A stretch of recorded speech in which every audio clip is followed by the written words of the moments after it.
Bonjour à tous, donc j'espère que vous allez bien. On se retrouve aujourd'hui pour un cours nommé les clés de l'intelligence.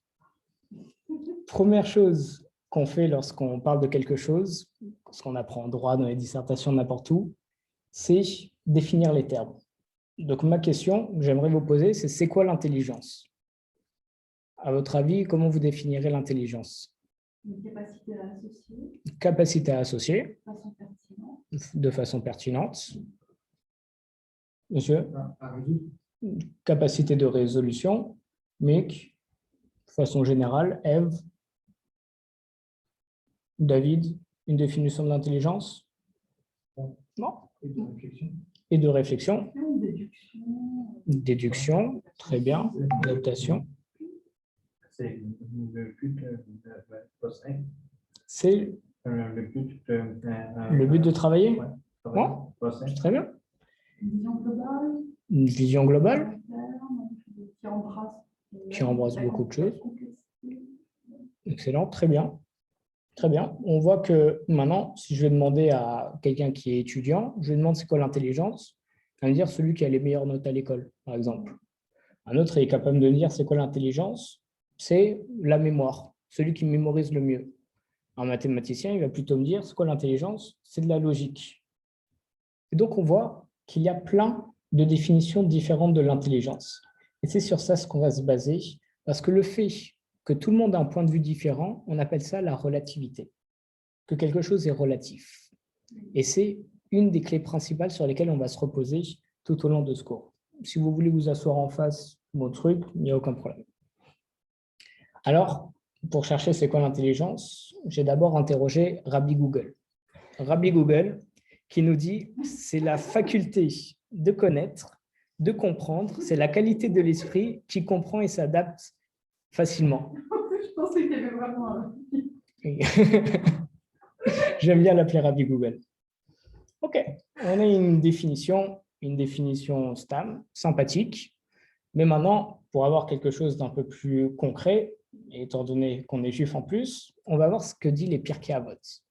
On a un Pirkei Avot, la première Mishnah du 4e chapitre de Pirkei Avot, qui nous dit « Ezeu Chacham, qui est l'homme intelligent, Alomed Mikol Adam ». C'est l'homme qui sait apprendre de tout homme, celui qui sait apprendre de tout homme. Comme il est dit chez Neymar, dans Teilim, dans le plus long Teilim, le Teilim 119, au 99e verset, Mikol melamde ishkalti ki et votecha shechali. C'est David Ameller qui nous dit de tous ceux qui m'ont enseigné, j'ai appris. Alors qu'est-ce que ça vient nous enseigner, ce Pirkei Avot? Qui est l'homme intelligent, celui qui apprend de tout homme? Qu'est-ce que ça signifie? C'est qu'en réalité, chaque homme a un point de vue différent, comme on l'a dit il y a quelques instants.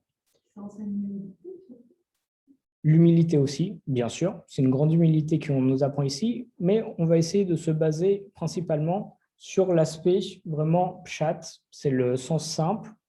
Qui est l'homme intelligent? Celui qui apprend de tout homme. On va essayer juste de se baser dessus, mais bien sûr, on apprend l'humilité et on apprend énormément de choses des Pirkei Avot. Maintenant, si je prends mon téléphone devant moi et que je le mets juste devant moi, si je demande au monsieur qui est ici, à madame qui est là, ou à Ève ou à David, chacun va voir une facette différente de mon téléphone. Mais moi, je vais voir l'écran, alors que vous verrez le dos, alors que nos amis verront les côtés. Donc, j'ai une question à vous poser. Dans ce cas-là, qui a raison? Qui a raison lorsque madame nous dit que c'est le dos du téléphone, lorsque nos amis nous disent que c'est le côté, et lorsque moi je dis que c'est l'écran? On a tous raison. Et c'est ça la beauté, on a tous raison, alors qu'on donne tous une raison différente. Donc en réalité, c'est quoi la vérité? C'est quoi la réalité? Donc on a tous raison, mais c'est tous une question, une réponse différente. Il faut englober tous les aspects. Exactement ça. Si on englobe tous les aspects. Et c'est en mettant, dites-moi. Non, j'ai une citation de Philippe Cadic. Je vous écoute. Je l'ai approximativement en tête, mais en gros, ça dit que la réalité n'est que le cumul d'une infinité de réalités subjectives. La réalité n'est que le cumul d'une infinité de réalités subjectives. Pas mal. Extra, c'est extra. J'aime bien ça. Et c'est exactement une des clés de notre cours. C'est que pour pouvoir avoir la réalité, pour pouvoir essayer d'appréhender la vérité, il faut faire le cumul de tous les points de vue qui sont autour. Lorsque je monte mon téléphone, pour trouver l'entièreté de mon téléphone, il va falloir additionner tous les points de vue de ceux qui voient mon téléphone de façon relative pour avoir l'entièreté. Et c'est ça justement le but de la relativité. Et c'est comme ça qu'on pourrait, si vous me le permettez, entre guillemets, devenir intelligent. C'est, maintenant, moi j'ai un point de vue. Je vois une chose par un abord. J'ai un esprit relatif, peu importe la chose, parce que j'ai vécu, par mes sentiments, par mon ressenti face à la situation, par mes connaissances, par ma culture, par là où j'habite, par ma situation familiale. Et toutes ces caractéristiques vont changer par rapport aux personnes, parce qu'on n'a pas tous grandi dans la même maison, pas dans le même milieu, on n'a pas appris les mêmes choses. Et c'est en réalité, en ajoutant ma vision de la chose avec la vision de quelqu'un d'autre et de la plupart des personnes possibles, que je vais pouvoir appréhender. D'ailleurs, on dit qu'il y a 70 visages de la Torah, 70 facettes. Ce qui fait que, alors 70, c'est un nombre très récurrent. On dit qu'il y a les 70 nations, qu'il y avait 70 sages. 70, il y a une gématria, il y a une valeur numérique très forte derrière, bien entendu assez kabbalistique, assez mystique, mais le terme 70 a une particularité que je ne saurais vous exprimer. En tout cas, on voit que c'est en essayant d'avoir tous les points de vue différents qu'on va pouvoir appréhender une chose. Et donc, à partir du moment où je comprends qu'il faut laisser place au point de vue de l'autre et essayer de comprendre le point de vue de l'autre, alors je comprends que moi, je dois être humble, comme vous l'avez dit, je dois m'annuler pour laisser place à l'autre et pour essayer de comprendre l'autre. D'ailleurs, c'était quelque chose de très fort qu'il y a eu dans la paracha de la semaine dernière, de hier, la paracha de Korach. On voit Korach, il est en marloquette, il est en discussion sans arrêt avec Moshe Rabbeinu. Ils parlent ensemble et à chaque fois, il le met au défi. Et Moshe, il aurait pu taper du poing sur la table en disant « C'est moi l'élu de Dieu, je parle directement avec lui, je connais mieux les lois que toi, n'essaye pas d'embourber tout le peuple, c'est moi qui ai raison. » Mais il ne lui a pas dit ça. Comment ça se fait? Parce que Korach, c'était quand même quelqu'un d'élevé. C'était quand même un des porteurs du Aaron à Kodesh. Et donc, Moshe Rabbeinu, dans son humilité, il s'est dit, Korach, c'est quelqu'un d'important. Peut-être qu'au final, lui, il a raison et moi, j'ai tort. Et c'est ça la force de Moshe. Il est capable de dire, Korach, qui essaye de semer le doute parmi tout le monde, qui essaye de semer la zizanie et la marloquette et qui me met au défi, peut-être que c'est lui qui a raison. Alors que nous, de notre point de vue et du point de vue de la plupart des personnes, c'est certain et on ne se pose pas de questions que c'est Moshe qui a raison et c'est Korach qui a tort. Et pourtant, Moshe lui-même, alors qu'il est dans la marloquette, alors qu'il est en plein dedans et qu'il est en train d'être touché dans son kavod, dans son honneur, il se remet quand même en question pour laisser place à Korach. C'est pour ça qu'on voit qu'il faut toujours faire attention à l'autre, au point de vue de l'autre, essayer de comprendre son point de vue, comment ça se fait qu'il pense ça, après, bien entendu, mettre en débat nos deux points de vue, mais au moins comprendre l'autre et voir si peut-être l'autre il a raison, ou bien peut-être qu'en réalité nos idées elles sont complémentaires, comme les différentes réponses qu'on s'est données chacun par rapport à l'intelligence, elles sont toutes différentes, c'est pas pourtant qu'elles sont opposées, elles sont complémentaires. Justement, on a aussi une Gemara dans la Masechet Makot, au Daf Zayin, Amoud Aleph et Bet. Au Daf Zayin, Amoud Aleph, il y a marqué que si quelqu'un a tué involontairement quelqu'un avec un mouvement descendant, ça veut dire qu'il va vers le bas, alors il ira en ville de refuge, en exil. Mais si c'est dans un mouvement ascendant, il n'ira pas en ville de refuge. Alors juste après, la Gemara, dans le Hamoud suivant, au Zayin Hamoud Bet, elle nous rapporte une braïta, plusieurs braïtot. Ce sont des Mishnayot, mais qui n'ont pas été faits dans l'enceinte du temple, donc qui ont une valeur probante moins forte que les Mishnah. Une qui nous dit, Tanechada, la première elle nous dit, les Fanaf Chayav, si il y a un boucher qui a un couteau dans la main, si il fait un déplacement de son bras vers l'avant, alors dans ce cas-là, il ira en exil. S'il fait un mouvement vers l'arrière, alors il n'ira pas en exil. Ça correspond tout à fait à notre Mishnah qui nous dit un mouvement descendant, tu vas en exil, un mouvement montant, tu ne vas pas en exil. Okay? Sauf qu'on a une deuxième braïta une deuxième loi qui nous dit, s'il a déplacé son bras vers l'arrière, il ira en exil. S'il l'a déplacé vers l'avant, il n'ira pas en exil. On vient de dire que si tu baisses et que tu es dans un mouvement descendant, tu vas en exil. Et là, on nous dit exactement le contraire. Comment? C'est même pas une marloquette. Et c'est ça ce qui est fort. C'est une deuxième braïta qui est totalement en opposition, mais qui n'est pas en marloquette. Mais tu n'es pas complètement en opposition, parce que descendant et vers l'avant, c'est pas pareil. Alors, quand je dis vers l'avant, ça veut dire ce mouvement-là, ça veut dire descendant. Ah bon, Et vers l'arrière, c'est pareil pour vous, vers l'avant et descendant. en réalité, ça va être ça. C'est pas ça, c'est pas pareil. Ça dépend en réalité de la traduction. Non, d'accord. Ah, Vous avez tout à fait raison. Mais en réalité, c'est sur ça. ça. Parce que, en vrai, pour tout vous dire, le mot traduit de l'hébreu, les fanav, il y a une marloquette avec Rashi et d'autres commentateurs pour savoir si c'est vers l'avant ou si c'est devant descendant. C'est une marloquette justement concernant la traduction de ce mot. Mais vous avez parfaitement raison. Bonjour messieurs. Bonjour. On a une troisième braïta, parce que deux, ça ne suffit pas. Une troisième braïta qui nous dit, si il déplaçait son bras soit vers l'avant, soit vers l'arrière, alors il ira en exil. Donc là, maintenant, il nous ajoute le descendant et l'ascendant. Il nous dit qu'il ira en exil, alors qu'on a dit qu'il n'y avait que le descendant qui va en exil. Et bien entendu, on en veut toujours plus dans la Gemara. Quatrième braïta qui nous dit, s'il déplaçait son drap vers l'avant ou bien vers l'arrière, alors il est exempté, il ne va pas en exil. Alors là, on ne comprend plus rien. Parce qu'on nous a fait tous les cas possibles. Et tous les cas, ils sont contradictoires. Ils vont, sauf le premier cas, en contradiction avec la Mishnah. Et pourtant, toutes les braïtot, elles sont reçues. Alors, comment ça se fait?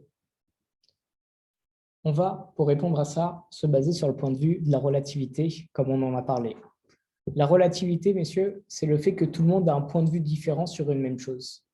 Donc, la Gemara, elle nous explique ça en nous disant que dans la première braïta, qui nous disait un mouvement vers l'avant, il doit aller en exil et en arrière, il n'ira pas en exil, c'est parce que c'est bien un mouvement descendant et un mouvement ascendant vers l'arrière. Et comme on a dit dans la Mishnah, un descendant, tu vas en exil, un ascendant, tu ne vas pas en exil. Alors, on s'intéresse à la seconde. L'explication de la seconde braïta, il dit qu'en réalité, vers l'avant, c'est considéré comme un mouvement ascendant. Parce qu'il va commencer à lever vers l'avant, donc il monte, mais pour ramener en arrière et pour pouvoir taper après. Parce qu'en réalité, on va diviser le coup du boucher en 5 étapes. Il lève. C'est le mouvement initial. Exactement, c'est exactement ça. Il lève, il commence à soulever, il met en arrière, il baisse et il abat la bête. Et donc en réalité, chaque braïta, on va voir après, lorsque c'est en arrière, c'est en arrière, mais pour ensuite descendre. Du coup, c'est un ascendant, mais pour être descendant. Donc, c'est juste la première étape d'un descendant. Et chaque point de vue, en réalité, on se situe d'un point de vue différent, ce qui fait que lorsque le boucher va descendre son bras, il va être ou pas exempté d'aller en exil. Et on voit par cette Gemara, justement, la force de la relativité, c'est qu'un même mouvement peut avoir 4 points de vue différents et 4 explications différentes. Et donc, et ce qui est très important, 4 halachot différents, 4 lois différentes par rapport à la chose. D'où l'importance de la relativité, d'essayer de voir ce qui se passe. Pourquoi est-ce qu'il a levé le couteau en premier lieu? Est-ce que c'est pour le baisser, est-ce que c'est pour le lever, pour le rebaisser? Ou bien, pourquoi est-ce qu'il a fait ça? Et c'est une des choses qu'on a mentionnées tout à l'heure, c'est essayer de comprendre pourquoi est-ce que chaque personne répond de telle ou telle façon par rapport à telle ou telle problématique. On voit que par exemple, quelqu'un qui je dis n'importe quoi, commencerait à parler du féminisme, il parlera de ça selon les choses qu'on lui a inculquées et selon ce qu'il a vécu dans sa vie. C'est pour ça que chaque personne n'a pas vécu les mêmes choses et que chaque personne pourra avoir un avis différent sur différentes questions, à la fois de société, à la fois d'appréhension, à la fois de Gemara, peu importe. Mais c'est pour ça qu'on a des avis divergents sur chaque chose. Ça, c'est ce qui concerne la clé de la relativité. Donc, pour résumer, Ezeo Chacham Elomen Nikol Adam, qui est l'homme intelligent, celui qui apprend de tout homme, c'est le fait d'être intelligent, c'est lorsqu'on arrive à cumuler tous les points de vue, à apprendre de chacun pour apprendre de chaque point de vue, et c'est en cumulant tous les avis différents tous les points de vue différents d'une même pièce qu'on va pouvoir appréhender la pièce en elle-même. Deuxième point, on a une autre Mishnah de Pirkei Avot, c'est la 7e Mishnah du second chapitre, qui nous dit « Marbe yeshiva, marbe chacham ». Plus on s'assoit entre eux dans la yeshiva, ça veut dire avec des talmidei chachamim, des hommes sages et pieux, plus on deviendra intelligent. Ça, c'est notre seconde clé. Qu'est-ce qu'on tire de là comme principe? C'est l'influence. L'influence. Lorsque je vais me trouver assis avec des personnes intelligentes, des personnes qui étudient, alors dans ce cas-là, je vais être influencé et je vais commencer petit à petit à être érudit à mon tour. Il y avait d'ailleurs une histoire où, durant la Seconde Guerre mondiale, dans les pays de l'Europe de l'Est, c'était très dur, il fallait se cacher. Et il y avait un endroit, dans un sous-sol, où très peu de personnes pouvaient se réunir pour étudier la Torah, ce qui était interdit à l'époque. Il n'y avait que vraiment une quinzaine de personnes qui pouvaient y aller. Et parmi ces 15 personnes, il y avait un homme assez âgé qui ne savait pas étudier la Torah, qui ne savait même pas lire l'hébreu, et il était là. Donc le comité, un petit peu de ce petit groupe, est allé le voir en lui disant « Écoutez, monsieur, il y a des personnes extrêmement érudites, de grands rabbinim, qui ne peuvent pas descendre parce qu'on n'a pas de place. Et vous, vous êtes là, vous prenez de la place alors que vous n'étudiez même pas. » Il dit « Je vais vous expliquer pourquoi est-ce que je reste ici. » Un jour, j'étais dans un café, et à côté de moi, dans la table juste à côté, il y avait 2 personnes qui complotaient contre l'État. Et à un moment, il y a la police qui débarque, qui vient pour les arrêter. Et ils me prennent avec eux, ils commencent à me ruer de coups. Et ils me disent, viens, on va t'emmener au poste, etc. Il dit, mais laissez-moi tranquille, j'ai rien fait, je ne suis pas avec eux. Si tu es à côté d'eux, tu es assis à côté d'eux, c'est que forcément, tu es de leur côté, tu fais des choses avec eux. Elle dit, et de là, j'ai appris un fondement et un principe fondamental. C'est que lorsqu'on se trouve à côté de personnes, alors on est plus ou moins assimilé à elles parce qu'on se fait influencer par elles. Comme je me trouvais à côté de mauvaises personnes, on a cru que moi aussi j'étais mauvais. Si je me retrouve avec une bande de, si vous me permettez le terme, voyous dans la rue, alors on va tout de suite penser que je suis un voyou alors que je peux être une personne très bien. Et si je suis un voyou et que je me promène avec de grands érudits, de personnes, de personnes honorables, alors dans ce cas-là, on va penser que moi aussi je suis honorable. Et de là, on voit l'influence des autres. C'est pour ça qu'il faut toujours rester avec des personnes intelligentes, rester avec des personnes bonnes, rester avec des personnes qui font de bonnes choses, qui sont gentilles, qui sont aimables, parce que ça va forcément déteindre sur nous. On va voir, on va apprendre d'eux, on va vouloir faire pareil, parce que l'influence, c'est aussi lorsque la personnalité de l'un déteint sur la personnalité de l'autre. Bien entendu, il faut faire attention, parce que si on veut voir la chose à l'envers, je peux me dire, moi, je suis quelqu'un de bon, j'aimerais prendre quelqu'un de moins bon à côté de moi, comme ça, je vais déteindre sur lui. Mais il faut toujours faire attention dans ce cas-là, parce que ça marche dans les deux sens.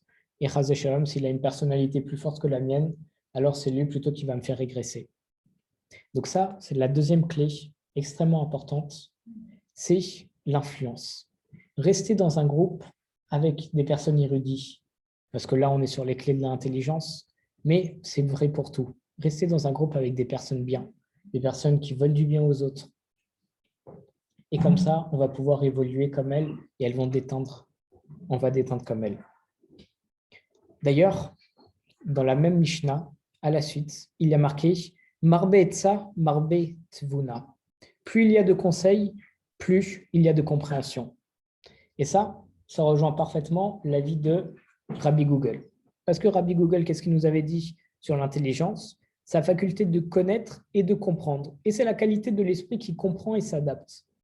On voit donc que dans l'intelligence, il y a quand même un principe de compréhension. Et donc le fait de toujours chercher à avoir des conseils des autres pour pouvoir mieux comprendre les choses, alors c'est aussi un signe d'intelligence. Parce que je pourrais me dire par orgueil, qui est cette personne qui n'est pas dans ma situation, qui n'a pas vécu ce que j'ai vécu, pour me donner des conseils à moi, pour essayer de me diriger, alors que il n'a rien à faire là, je suis peut-être meilleur que lui dans ce domaine, qui il est pour m'aider, pour me conseiller. Ben ça, c'est une preuve d'intelligence. C'est réussir à dire non. Il est très certainement meilleur que moi, je lui demande des conseils et j'apprends de ses conseils. Après, lorsqu'on me donne des conseils, je peux les suivre ou pas les suivre. Je suis obligé de rien, bien entendu. Mais au moins, avec son conseil, avec son point de vue, j'appréhende d'une façon différente la chose et j'évolue et j'arrive à décerner la meilleure décision possible. On a un autre Pirkei Avot, parce que les Pirkei Avot, c'est ça ce qui parle le plus de la Chorma, de l'intelligence. C'est la 13e Mishnah du 3e chapitre de Pirkei Avot qui nous dit « Seyek la Chorma shtika ». La barrière pour l'intelligence, c'est le silence. Et on voit, d'ailleurs, dans la paracha de la semaine dernière, si je vous pose une question, qu'est-ce que Aaron à Cohen, le frère de Moshe, il a dit lorsqu'il a vu toute la marloquette avec Korah, etc. On peut chercher partout où on veut, on ne trouvera jamais des paroles de Aaron sur le sujet. Shtika, il s'est tu, il n'a rien dit. Parce que le fait de ne rien dire, ça n'envenime pas la marloquette. Et c'est une intelligence de rien dire ou de dire encore mieux, je ne sais pas. D'ailleurs, une chose extraordinaire, on sait qu'on a Rashi, un des plus grands commentateurs, qui a commenté la Gemara, qui a commenté le Chumash. Rashi, il y a des moments où il fait des commentaires sur le Chumash, et il écrit sur un verset « je ne sais pas ». On se pose une question, on se dit « Rashi, il a commenté tellement de choses, s'il ne me dit pas « je ne sais pas », on ne le verra pas. On ne se rendra pas compte qu'il n'a pas commenté ces 3 petits mots. Mais il commente et il dit « je ne sais pas ». Et ça envoie une humilité. Il arrive à dire « je ne sais pas ». Quand j'arrive dans un domaine, lorsqu'on me pose une question, je peux me dire allez, je veux montrer que je suis intelligent, je vais essayer de trouver une réponse, même si ce n'est pas bon, au moins il aura l'impression que je lui aurais répondu et que je suis intelligent. Non, l'intelligence, c'est dire je ne sais pas.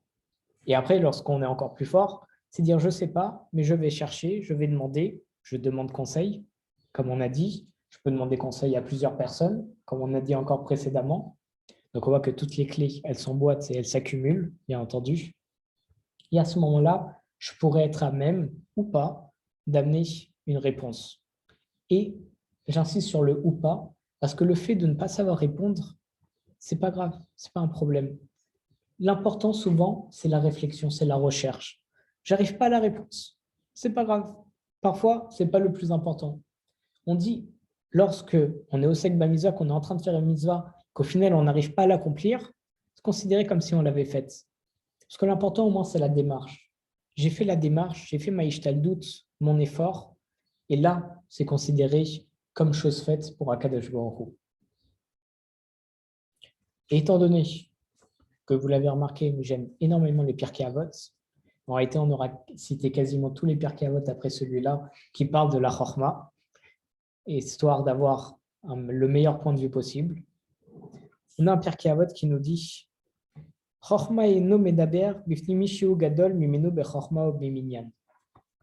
l'intelligence, c'est celui.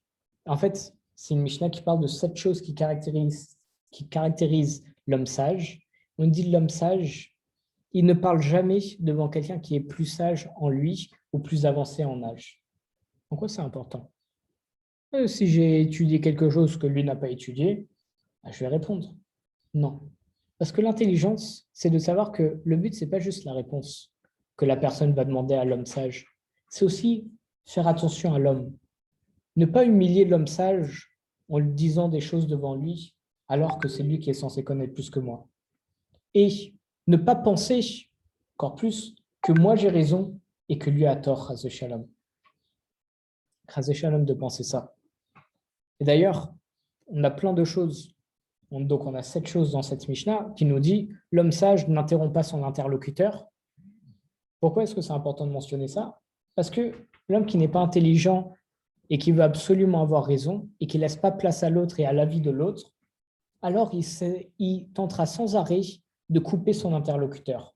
Dès qu'il va parler, il va l'arrêter pour lui couper l'herbe sous le pied pour éviter qu'il ait raison et que moi j'ai tort. Une autre chose, un homme sage ne s'empresse jamais de répondre. Parce qu'il faut laisser le temps que les idées mûrissent en nous. Il faut laisser le temps de réfléchir, pas se précipiter pour dire « Regarde, moi je suis fort, je te réponds tout de suite ». Réfléchis, sois sûr que tu as la bonne réponse. Ensuite, il questionne à propos de la chose et il répond judicieusement. Lorsque quelqu'un va me demander si telle chose est cachère ou pas, alors je ne vais pas juste lui répondre. Je vais lui demander pourquoi est-ce qu'il me demande ça, pour qui est-ce qu'il me demande ça. Parce que s'il me demande si telle boisson est cachère, s'il me demande ça pour lui qui n'est pas très religieux Alors, si c'est du coca, je dirais oui. Mais si c'est pour un grand rave parce qu'il veut lui amener une boisson, alors là, je répondrai autrement. Parce que le grand rave, peut-être qu'il prendra une ashkara de cache-route, un tampon de cache-route plus important. Peut-être qu'il voudra du coca avec de la cache-route. Si on me demande même si de la viande est cachère, on sait qu'il y a différents rabbanim qui donnent un niveau de cache-route. Donc, si quelqu'un vient me voir en me disant c'est cachère, il ne faut pas que je m'empresse en lui disant oui ou non. Il faut que je le questionne pour savoir pour qui. Pourquoi est-ce qu'il me demande ça? Et à ce moment-là, je lui donnerai la réponse la plus adaptée. Ensuite, la personne Chacham aussi, lorsqu'on lui pose une question, elle évoque en premier les premiers points qu'on lui a demandés et en dernier les derniers points. Ça nous semble évident. Mais non, en réalité, c'est une rempart fondamentale et c'est comme ça qu'on peut essayer de discerner les personnes qui essayent de nous embrouiller. La plupart des personnes qui nous embrouillent, c'est ceux qui n'ont pas forcément de bonnes réponses et qui ne sont pas forcément racham sur le sujet, qui n'ont pas l'érudition sur le sujet. Parce qu'ils commencent à mélanger toute la question qu'on nous a posée pour répondre d'une partie, et au final, n'avoir répondu à tout et à rien, et surtout à rien. C'est pour ça que l'homme racham, il fait tout dans l'ordre, méticuleusement, et c'est là qu'on voit qu'il répond vraiment à nos questions. Mais quelqu'un qui commence à embrouiller les esprits en mélangeant les questions qu'on lui a posées, alors dans ce cas-là, c'est pas ce qu'on appelle un homme chacham. D'ailleurs, un autre point extra dans le Pirkei Avot qu'on a déjà mentionné, c'est l'homme sage, il sait dire je ne sais pas. Il sait être humble, il sait dire je ne sais pas et je rechercherai plus tard, je verrai plus tard. Mais il ne va pas s'avancer pour rien. Et lorsque quelqu'un lui dit quelque chose et qu'il a tort, il sait reconnaître la vérité, il sait reconnaître que c'est l'autre qui a raison, et il ne va pas être pris dans sa gave, dans son orgueil par rapport à ça. D'ailleurs, il y a même un adage français qui dit « Il y a pire que quelqu'un qui a tort, c'est celui qui pense avoir raison ». Il y a des personnes qui ont tort sur des sujets, on discute sur un point, il peut avoir raison ou il peut avoir tort, mais la personne qui est face à nous, avec qui on discute, et qu'on démontre vraiment par A plus B que telle version est la bonne et pas la sienne, alors s'il s'entête en disant « non, moi j'ai raison et toi tu as tort », alors ça c'est pire que d'avoir tort soi-même. Parce que s'entêter et se dire « non, c'est pas possible que j'ai tort », à ce moment-là, on n'avancera jamais. Parce que par notre orgueil, on pensera toujours qu'on a raison et on se trompera toujours sur la même chose et on risque de se tromper sur encore plus de choses, Razé Shalom, à en arriver à une sorte de sottise, si vous me le permettez. Et ce sont ça, justement, les caractéristiques de l'homme sage d'après ce Pirkei Avot. D'ailleurs, un petit mot juste pour assurer les choses, il y a un Pélé Yoetz sur la Chorma, justement, qui nous dit « Faites attention aux personnes pauvres en connaissance, parce que c'est de elles que va venir la Malchut, la royauté et la Torah. » Donc, on se dit, même si j'ai peu de connaissances, même si je n'ai pas réussi à avoir une bonne éducation à l'école, même si je n'ai pas beaucoup grandi dans une bonne famille avec beaucoup de culture, ce n'est pas grave. Parce que c'est des personnes qui sont au plus bas, qui vont avoir les plus grandes forces et qui vont pouvoir monter au plus haut. D'ailleurs, on dit la royauté provient des abysses et des abîmes. On voit pourquoi est-ce qu'on a attendu pour que les béné Israël sortent d'Égypte. On a attendu qu'ils arrivent au 49e niveau d'impureté, l'avant-dernier niveau avant le point de non-retour. On aurait pu les faire sortir plus tôt. Parce que justement, on attendait qu'ils soient au plus bas pour qu'ils puissent remonter au plus haut. C'est comme un trampoline. Plus on s'enfonce dans le trampoline, plus on sautera haut. Là, c'est exactement la même chose. On voit, on essaye. C'est dès qu'on est au plus bas, d'ailleurs, David Ameller, c'était un rejeton, il n'était pas accepté par sa famille, il était vraiment au plus bas, il était dénigré par tout le monde. Et c'est devenu le roi David, qui a écrit les Téhilim, qui a guidé le peuple d'Israël, un roi extraordinaire. Donc on voit que peu importe la situation où on est, c'est même lorsqu'on est au plus bas qu'on peut monter au plus haut. Et c'est ça l'important et ce qu'il faut retenir. Je finirai juste avec un dernier point, avec votre permission. Un point un petit peu avec de la médecine, avec la permission de Eve. Un jour, en parlant avec un ami, on a nommé ce qu'on appelle la molécule Simcha. Simcha qui signifie la joie. C'est quoi la molécule Simra? On a un neurotransmetteur qui s'appelle la dopamine. Et c'est elle qu'on va appeler la molécule Simra parce que la dopamine, elle intervient dans ce qu'on appelle le circuit de la récompense et ça sert à renforcer certains traits et caractéristiques de l'homme comme la compréhension, comme la stimulation, comme la concentration. Donc on voit qu'en réalité, on appelle d'ailleurs, en français, on l'appelle ça la molécule du plaisir. Et les neurones à dopamine, ils sont donc sécrétés lorsqu'on a du plaisir, lorsqu'on est joyeux. Et c'est ça qui va nous procurer encore plus de joie. Et les produits psychostimulants, comme la drogue, mais aussi le chocolat, aussi le fait d'être avec quelqu'un qu'on apprécie, ça sécrète justement de la dopamine dans notre tête. Et la dopamine, c'est ça qui va nous donner la joie et qui va nous booster. Et c'est lorsqu'on est boosté, lorsqu'on est heureux, qu'on arrive à faire plein de choses. On voit, lorsqu'on a un petit enfant, on lui dit qu'il va aller à Disneyland, d'un coup, il commence à courir partout et à s'exciter dans tous les sens. Et on voit que d'un coup, il a une énergie qu'il n'avait pas dans son état normal. Ça booste son énergie. C'est comme l'état de survie. L'état de survie, c'est lorsqu'on est en danger. Notre cerveau voit qu'on est en danger, il sécrète de la dopamine, mais aussi de l'adrénaline, pour qu'on soit beaucoup plus réactif, pour qu'on soit plus productif, pour qu'on arrive à réfléchir plus rapidement, pour se sortir de ce danger. Là, c'est la même chose. La dopamine, qui va nous procurer du plaisir, elle va nous permettre de nous booster et booster nos capacités. Et d'ailleurs, c'est un principe fondamental chez les Breslev, mouvement qui a été fondé par Rabbi Nachman, qu'on connaît tous, c'est toujours être Bessimra, comme le feu, toujours être joyeux, toujours chanter, toujours danser. Parce que c'est en étant comme ça qu'on va sans arrêt attiser la flamme qui est en nous et qu'on va toujours pouvoir être productif et faire des choses. On voit, si vous me comparez quelqu'un de dépressif, Razé Shalom, avec quelqu'un qui est toujours joyeux, lequel va pouvoir créer plein de choses, bouger dans sa vie, et lequel ne va rien faire? La personne joyeuse, avec sa dopamine, il va bouger dans tous les sens. Peu importe ce qui lui arrive, il va toujours être content. Donc, il va surmonter tous les obstacles. Il va pouvoir grandir, il va pouvoir construire, il va pouvoir créer tout ce qu'il veut. Et la personne dépressive, étant donné qu'elle n'a aucun plaisir dans ce qu'elle fait, alors elle ne fait rien. Donc, de là, on voit que le plaisir, c'est un facteur fondamental pour pouvoir produire. Lorsque je parle de production, c'est aussi le fait de pouvoir mémoriser, le pouvoir, la capacité de réfléchir et de faire énormément de choses. Et on voit donc que la joie, qui est, je le rappelle, un principe fondamental du mouvement Breslev, est une des raisons et un des fils conducteurs qu'on devrait toujours avoir dans notre vie, quoi qu'il se passe, toujours se dire Anishum Davar, je ne suis rien du tout, et Akol Minashamim, tout vient d'Akadosh Baruch Hu. Peu importe ce qui se passe, c'est pour le meilleur. Et comme c'est pour le meilleur, j'ai qu'une chose à faire, c'est être content. Même lorsque papa et maman, quand je suis petit, ils veulent me donner un bonbon, mais pas tout le paquet de bonbons, tout de suite, qu'est-ce que je fais? Je pleure. Je dis, tu m'aimes pas, tu veux pas me donner tout le paquet de bonbons?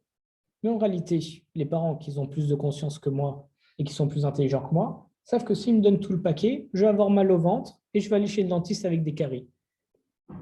Et donc, là, bien entendu, je compare à des enfants, mais on est tous des enfants face à Akadosh Baruch Hu, vu le niveau intellectuel qu'on a, en tout cas moi, par rapport à celui d'Akadosh Baruch Hu. Lorsqu'il nous dit des choses, on ne se rend pas compte pourquoi est-ce que c'est une bonne chose. Mais ce qu'on doit savoir et ce qu'on doit retenir, c'est que c'est une bonne chose et c'est pour le meilleur. C'est comme le paquet de bonbons. On ne s'en rend pas compte, mais Dieu, il nous sauve de beaucoup de choses. Et rien que par ça, chaque chose qui nous arrive dans notre vie, on doit être content. On doit être Bessimra. Et en étant content, on est productif et on arrive à créer et on arrive à faire plein de choses. Donc pour résumer avec votre permission, on a vu 5 clés fondamentales par rapport à l'intelligence. Le fait de comprendre que tout est relatif. Tous les points de vue sont différents. L'homme intelligent, celui qui apprend de tout homme. Il faut voir les différents points de vue, il faut les accumuler pour pouvoir voir l'entièreté de chaque chose. Il faut faire attention à nos influences, toujours être avec de bonnes personnes pour devenir une personne intelligente. Savoir être ouvert d'esprit, laisser place à l'autre, ne pas se dire par mon orgueil, c'est moi qui ai raison, l'autre a tort. Il faut toujours savoir être patient, savoir laisser mûrir les idées dans notre tête et pas répondre et se précipiter pour répondre tout de suite. Et le troisième et dernier point, toujours être besimra, toujours avoir la joie. Et par ça, on devient de plus en plus intelligent, de plus en plus productif. Chazak Obaor tout le monde.